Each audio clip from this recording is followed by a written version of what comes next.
All right. Love them knives. The Yojimbo. Spyderco, Janich design, and of course, Michael Janich's martial arts.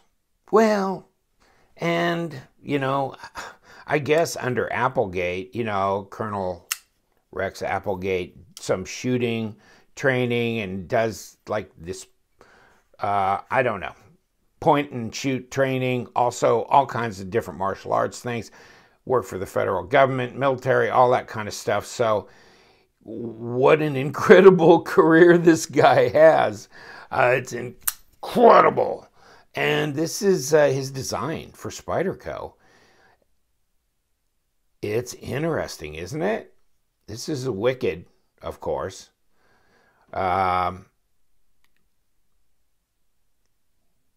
Colorado, Golden, Colorado, USA, and planet Earth, by the way, not the other planet. So there you go, and you got the insignia up here, S35 or S30V, CPM S30V blade.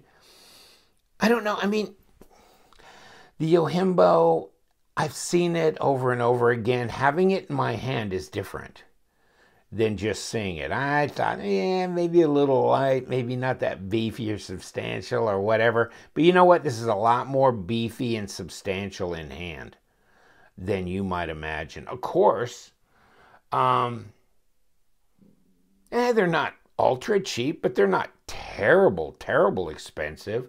I guess this Blade HQ thing, they got them $136. So that's not horrible. And here's the specs: 7.5 inches overall, 3.125 inch blade. Cutting edge is right at about 3, a little under. Pretty thick blade stock, Warncliffe, plain edge, satin grind, blah blah blah. And right hand, left hand, tip up, tip down, manual. And there you go. Personal defense trainer. Yeah, that and a whole bunch of things. I mean, if I lived his life, I think I'd be tired. I'll be wore out. But I'd be very proud of everything I did because he's done a lot. In any case, I'll give you a link to his bio. I read up on his bio and I was like, whew, who does all this? He does. And there you go, compression lock, which is kind of cool. Made in the U.S. and the A. So there you go. And yes, Spidey flick. And it's one of the few I can actually do well. So, hey, I put it on my Instagram and it's like I Spidey flicked it. And I was like, I am so proud of myself because I'm so bad at doing the middle finger Spidey flick on so many knives. So, if anything, I should just buy and own this knife just for that purpose alone. I don't know that I saw, I've seen this knife here and there. This is not new or anything, but it got sent to me. It's going on a table sale, but by the time you see this video, table sale will have come and gone. Any case, and I did get some response to someone who wanted to buy this because it's going for a lot less. Because it's, you got to sell it as used. You can't sell it really as new, but it looks pretty much new. So you got these steel liners in here. Check them out. Hold on, let me get a little light on the subject. See that? Yeah, you got liners on the top and the bottom here for reinforcement. So that's cool. And it's G10 scales and compression lock, kind of like the old Para 2 Spidey flick. And yeah, this is a cool knife too. It's obviously a bigger knife than the Yojimbo is, as you can see. So the Para 2 is kind of, I always big fan of the full-size military, although not really a huge fan of the locking mechanism on the full size. It would be nice to have a full-size military with a compression lock. In any case, there you go. Something wicked this way comes, that's for sure. Check the blade stock. It's hard to tell with the jimping looking down on this stuff on this side. I don't know, but we can find out. What's the blade stock look like here? If we can see through the camera. Yeah, 0.45, so about 3.5 maybe, 3.65. Overall, let's see, get around here. Not real fat this way. Look at that. 11.45 millimeters, so 0.45. So this is pretty much as slender as the Para 2. 0.45, 0.45. Same. Let's see blade stock on here. I got to check this out. Is this 3.5? Yeah, about the same. About the same blade stock. Yeah, it is. Okay. I thought this would be a little bit thinner blade stock, but no. So this is pretty heavy duty. Fancy, you're a good one. You know? But yeah, this is not a huge knife. Here you go. See? 3.25 blade, which is 82 maybe millimeters. 7 5/8 overall, which is 19.5 centimeters. And what does it weigh? Yeah, I do like it. I mean, it's reinforced here. This is tough. I mean, like, you ever seen like the Manx XL and stuff? They've got the reinforcing steel liners in it. This feels, I mean, this is structurally really tough stuff. And look at these standoffs.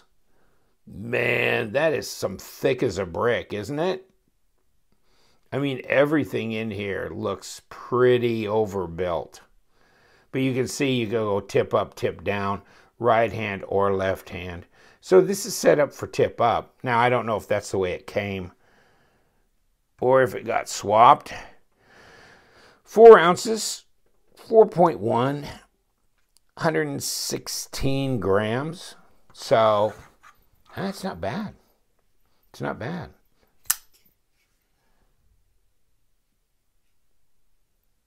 Do you think it could do some piercing?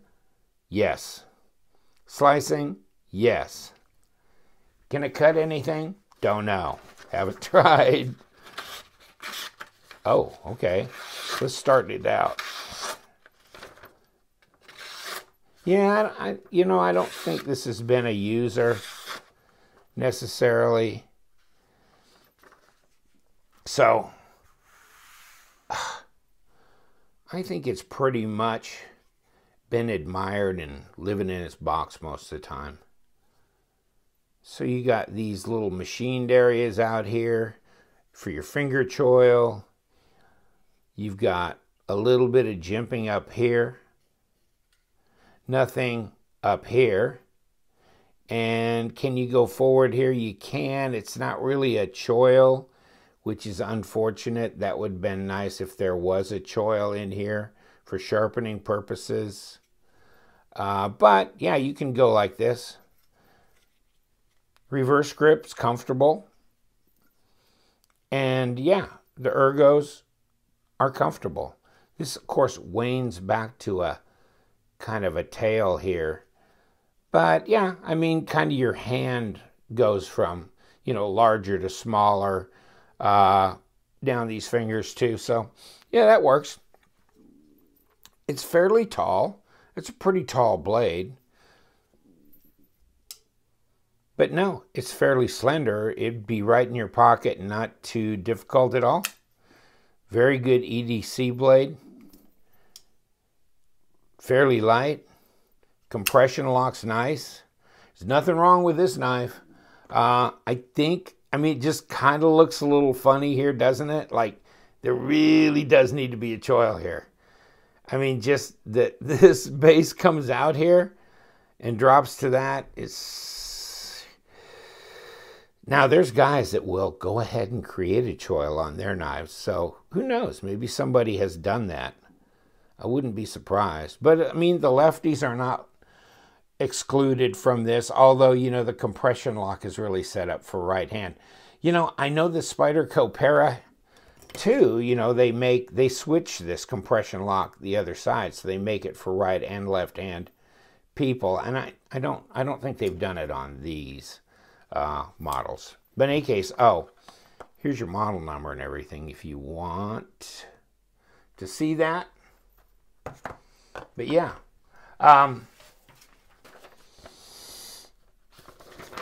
Blade HQ has, I don't know, they're out there, and I think they've been pretty popular. And I kind of understand why. I think you either love it or you hate it based on the design. But it's really easy to function with, easy to carry, fairly light, very sharp, interesting design, that's for sure.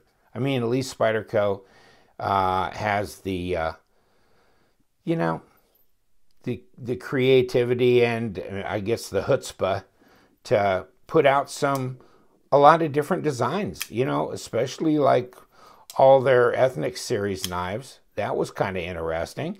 And a lot of collaborative with other knife designers. So yeah, interesting. Well, leave your comments below. This one's going to go on the table sale. It will be gone. I bet it will disappear pretty quick because it's definitely less than the price new that this is going to sell for. And you guys, thank you so much for making me a part of your day.